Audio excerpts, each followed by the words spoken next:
కాంగ్రెస్ వాళ్ళు పెట్టలేదు కదా. చెయ్యాలనుకుంటే ప్రత్యర్థి నేర్పించాలనుకుంటే చెయ్యొచ్చు కదా, చేయలేదు కదా. అది హానెస్ట్గా నిలబడింది కదా. రాష్ట్ర వ్యవహారాలు రాష్ట్రమే చూసుకోండి, జాతీయ స్థాయి వ్యవహారాలు అయినప్పుడు మేము ఇన్వాల్వ్ అవుతామని చెప్పింది. వాళ్ళ వరకు 100కి 90% సెక్యూరిటీ ఉంది అంటున్నా నేను.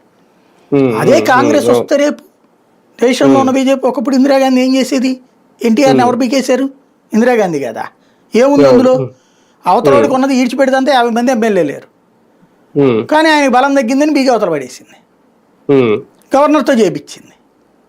ప్రజా తిరుగుబాటు తర్వాత మళ్ళీ రమ్మంది పదవిలోకి, కానీ ఎన్టీఆర్ ఎలక్షన్స్కే పోయాడు, ఆత్మాభిమానం ఉన్నాడు కాబట్టి. కానీ అది అన్ని చోట్ల ఎట్లా జరుగుతుంది? ఇప్పుడు కేజ్రీవాల్ లోడైపోయారు కదా, అట్లాంటి క్రియేషన్ ఉండొచ్చు కదా ఫ్యూచర్. కాబట్టి అది కాంగ్రెస్ చేతికో బీజేపీ ఏతర పార్టీల చేతికి వెళ్తే 50-50 ఛాన్స్ ఉంటుంది.